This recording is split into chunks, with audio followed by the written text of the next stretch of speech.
Hello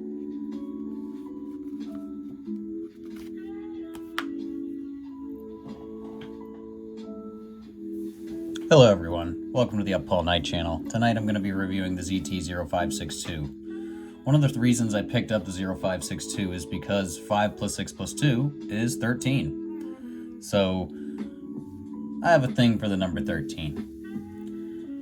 Some of you may know already, I was born November 13th. I held my 100 subscriber giveaway on November 13th. This knife has been a decent one. I wouldn't call it my favorite, but it is quite the beautiful knife.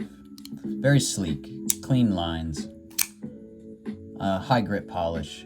In the sunlight, you can see some rainbow sheen in the grain of the polish on the satin grind of the blade there. The carbon fiber is a very nice, almost matte finish, semi-gloss finish. It's got just enough texture for grip, but not too slippy, not too chalky that it feels uncomfortable. The titanium lock bar side has two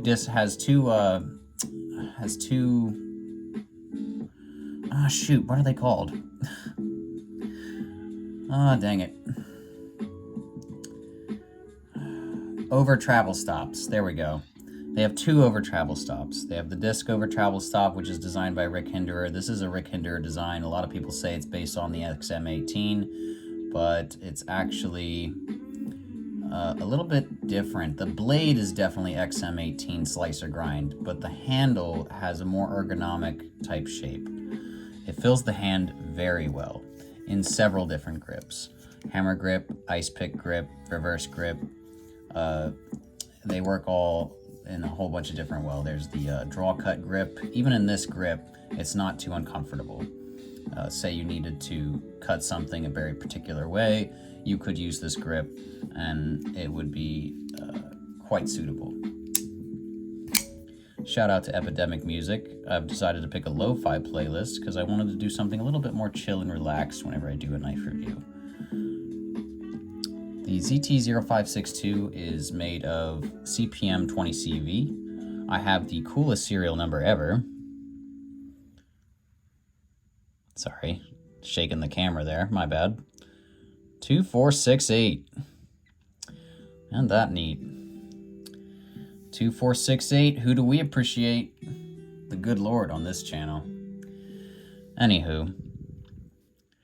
The Zero Tolerance Knives is a very good and high quality knife manufacturing company by Kai USA. They are the higher class line compared to, say, Kershaw, which are also under Kai USA. The CPM 20 steel blade is difficult to sharpen, but stays sharper longer. So it's ideal for the type of job I work where I'm cutting nylon straps all the time, cutting cardboard all the time, breaking apart pallets sometimes, and it's been a joy to carry. It has a nice deep carry pocket clip. It is recessed and solid as a deep carry pocket clip as you can get. The lock bar cutout, you can tell this is a legit ZT because the lock bar cutout, it has this nice linear pattern inside the cutout. And that's usually how you can tell that a ZT is legitimate.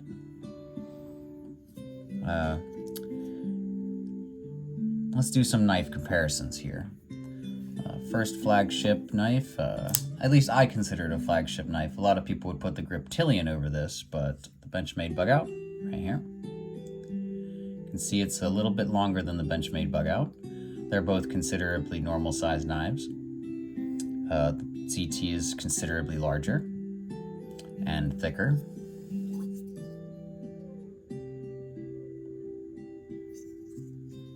And wider.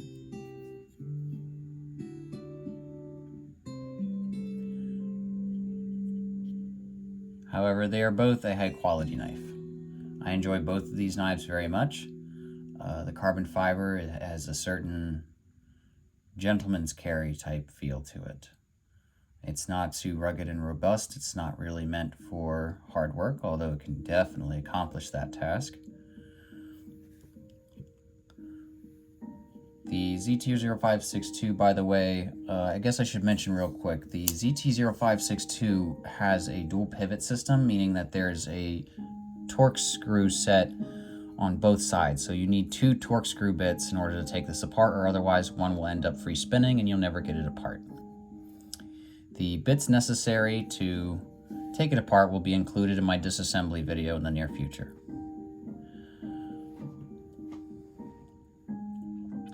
Just look at those beautiful satin grinds.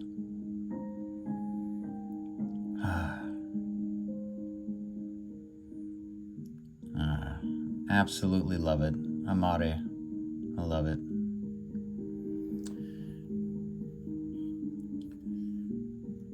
It's been a joy to carry. Funny story, actually, real quick. When I went to pick up this knife, I went to Sportsman's warehouse because I wanted to, buy it and get it in hand same day, right? So, same day I went and got to at Sportsman's warehouse. You see in the shop window, when I checked it out, the sticker on it said $280, and that is about the going price for a ZT0562 CF. However, when I went to the register up front in order to ring it up and purchase this knife, it rang up as a $370-some knife. This was quite off-putting. I now laughed nervously at the register at the cashier, and I said, "I don't think I'm prepared to pay that much for this knife."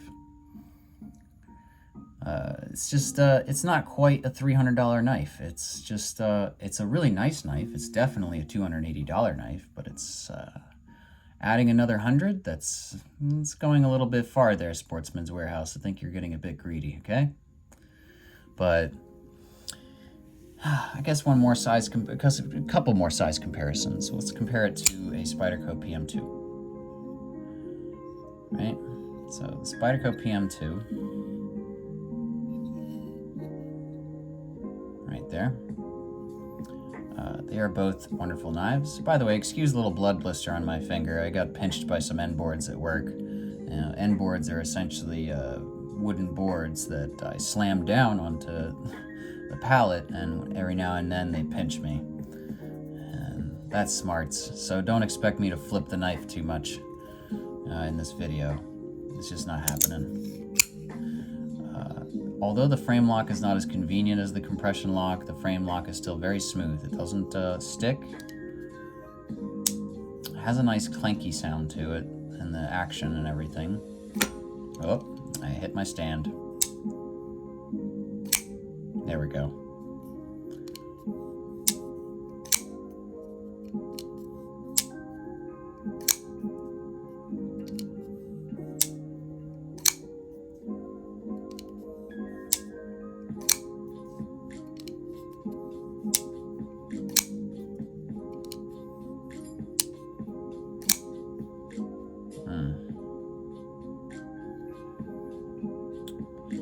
So although it's not as convenient as a compression lock from Spyderco, the frame lock is still very smooth deployment and retrieval with just one hand. And that's a good thing.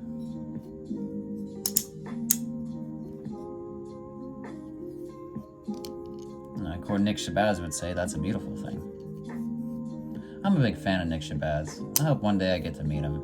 Seems like a real nice guy. Talked with him a few times on Instagram in the past, several years ago, but I'm sure he would pick back up a conversation with me about knives if I were to shoot him a message. He's a nice guy. He'll talk to just about anybody. Real nice guy. That Nick Shabazz. I also would like to give out a shout to the Apostle P channel. Apostle P and Nick Shabazz and a few others, or like Dr. Frunky, are some of the people that inspired me to get into knife reviews. So thank you all for inspiring me.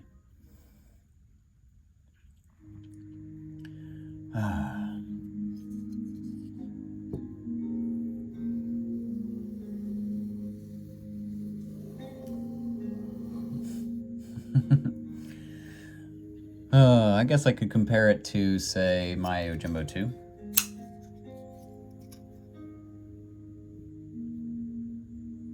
Yojimbo 2 is another compression lock Spyderco knife, made in America.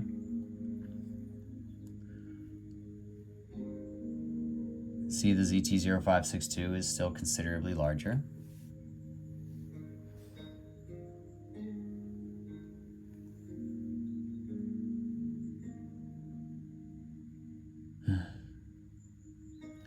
Sorry everyone, I'm just kind of vibing to the music here and just enjoying the little footage I'm creating here. I think this is going to be a beautiful video. I really hope that everybody gives this a little watch. But as you can hear, the Spyderco Yojimbo 2 likes to lock stick, sadly. Although that's because I found out a little something about Spydercos. I'll be sure to mention that in my next Spyderco review.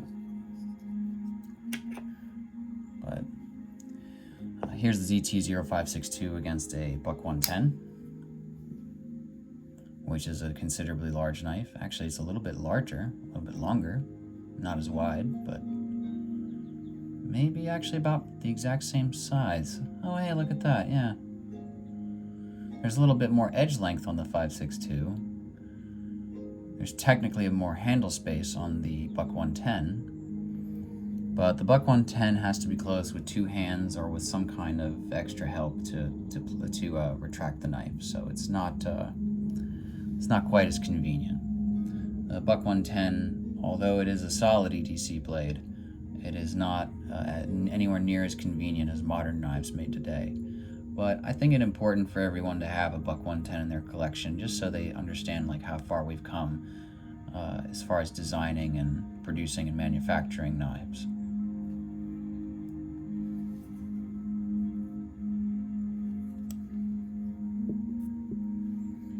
I guess to compare it to an even larger knife, see, the ZT-0562 is indeed a large knife, but it's kind of small once you compare it to a cold steel.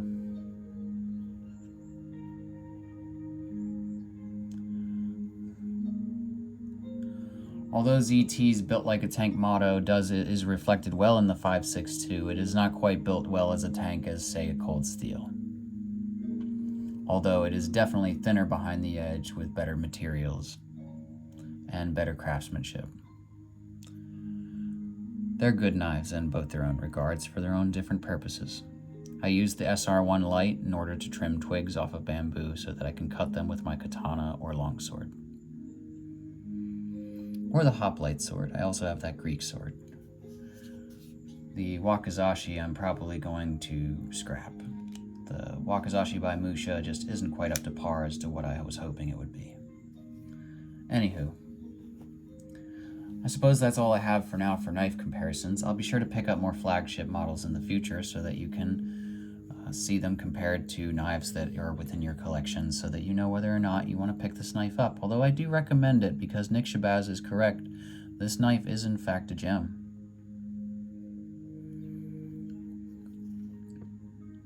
I have enjoyed carrying it, and I will continue to enjoy carrying it.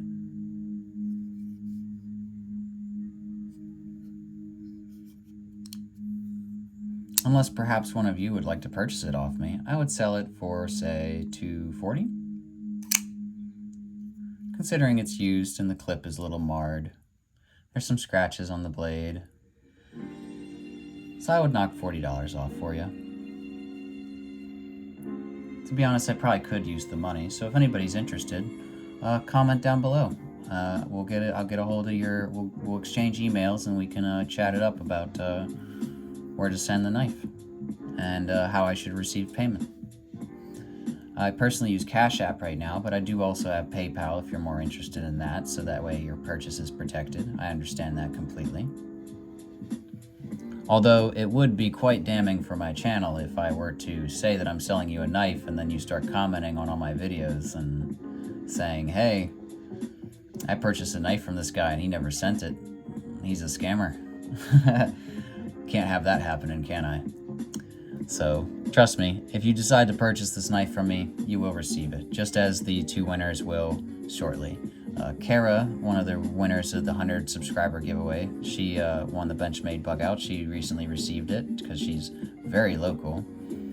I didn't realize exactly how local she was until she posted on Facebook saying she received the knife a day later. That was That was a pleasant surprise. She's very happy with the knife, by the way. I'm not surprised by that, but it is a $140 knife by Benchmade after all, and it is an American-made product.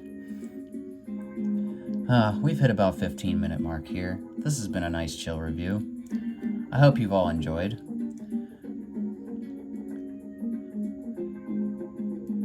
Till next time, please like and subscribe. Paul Knight. And remember, God loves you.